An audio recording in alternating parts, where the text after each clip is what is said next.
In the intricate tapestry of British royal succession, the question of what would happen if Queen Elizabeth II had no children is a fascinating one that opens up a myriad of historical, cultural, and political considerations. The British monarchy, with its centuries-old traditions and carefully defined rules of succession, provides a framework for stability and continuity. However, imagining an alternate timeline where Elizabeth II remained childless allows us to delve deeper into the complexities of royal lineage and its impact on British society. Queen Elizabeth II, born in 1926 as Princess Elizabeth Alexandra Mary, ascended to the throne in 1952 following the death of her father, King George VI. She married Prince Philip, Duke of Edinburgh, in 1947, and they had 4 children, Charles, Anne, Andrew, and Edward. However, in our hypothetical scenario where she had no children, we must look to the next in line based on the established rules of succession. In the absence of direct heirs, the line of succession would revert to the descendants of her father, King George VI.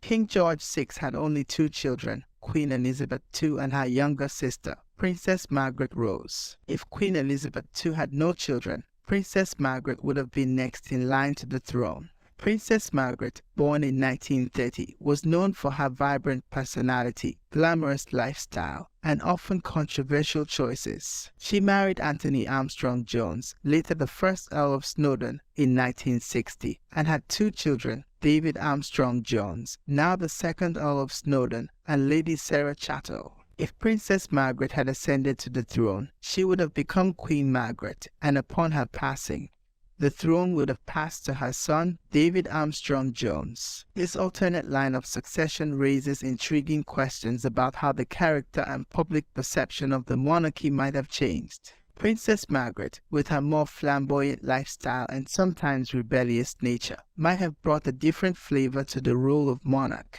Her reign could have potentially seen a shift in the public perception of the royal family, perhaps bringing more attention to the personal lives of royals and blurring the lines between public duty and private life. David Armstrong Jones, born in 1961, is a furniture maker and former chairman of Christie's UK. As the 2nd Earl of Snowdon, he is a member of the extended royal family but has largely lived a life away from the intense scrutiny faced by the immediate heirs to the throne.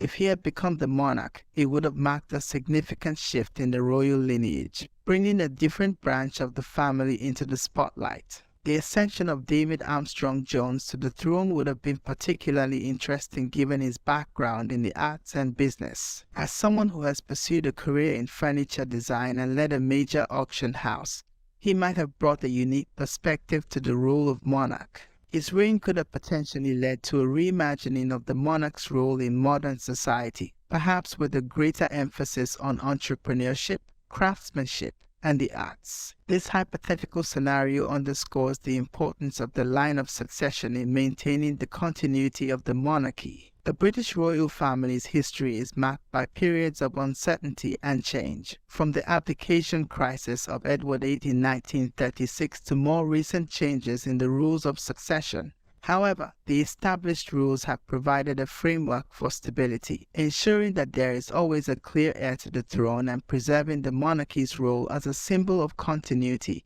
and tradition. It's worth noting that the rules of succession have undergone significant changes in recent years. In 2013, the Succession to the Crown Act was passed, which ended the system of male primogeniture that had been in place for centuries. Under the new rules, the order of succession is determined by order of birth, regardless of gender. This change means that Princess Charlotte, for example, remains ahead of her younger brother Prince Louis in the line of succession. The act also removed the disqualification arising from marriage to a Roman Catholic, although the requirement for the monarch to be in communion with the Church of England remained.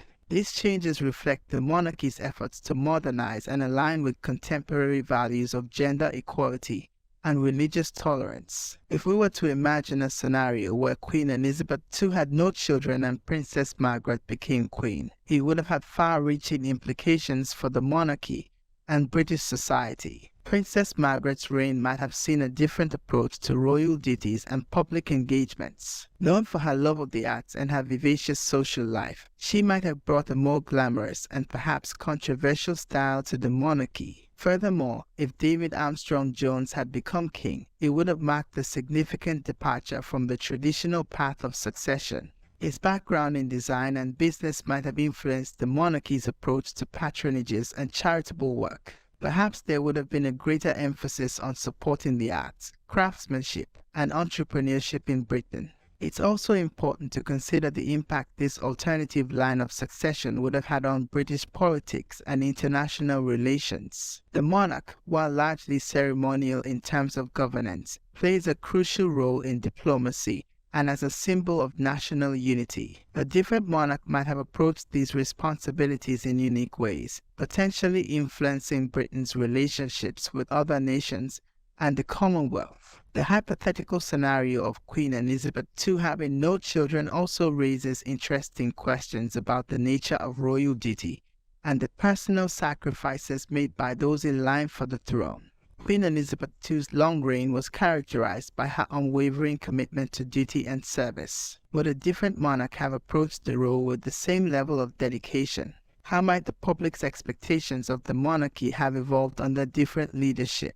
Moreover, this scenario highlights the delicate balance between tradition and modernity that the British monarchy must navigate. The royal family serves as a link to Britain's rich history while also needing to remain relevant in a rapidly changing world. Different monarchs might have struck this balance in different ways, potentially altering the course of the monarchy's evolution in the 21st century. The role of the media and public opinion in shaping the monarchy's image and influence would also have been fascinating to observe in this alternate timeline.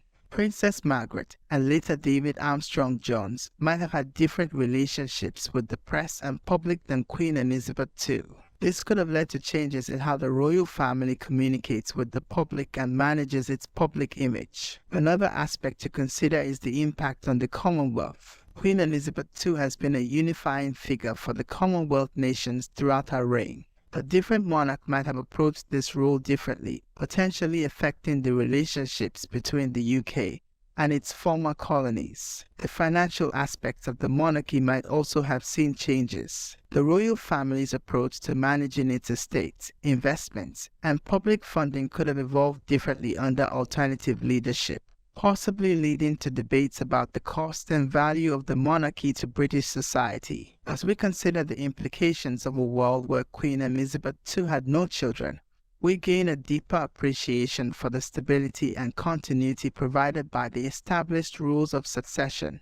The monarchy's ability to navigate periods of change and uncertainty is a testament to its enduring relevance and significance in British society. In conclusion, while the scenario of Queen Elizabeth II having no children remains hypothetical, exploring it offers valuable insights into the nature of royal succession, the adaptability of the monarchy, and the complex interplay between tradition and modernity in British society. It reminds us that while the individuals who wear the crown may change, the institution of the monarchy continues, adapting and evolving to meet the needs of each new era. This exploration also highlights the profound impact that individual personalities can have on such a long-standing institution, and how the course of history can be altered by the presence or absence of key figures. As we reflect on this alternate history, we are reminded of the importance of continuity and adaptability in maintaining the relevance and stability of long-standing institutions. The British monarchy, with its rich history and evolving present, continues to fascinate and intrigue, serving as a mirror to British society and a symbol of national identity. Whether in our reality or in hypothetical scenarios, the story of the British royal family remains a captivating saga of duty, tradition, and the ever-present need for change.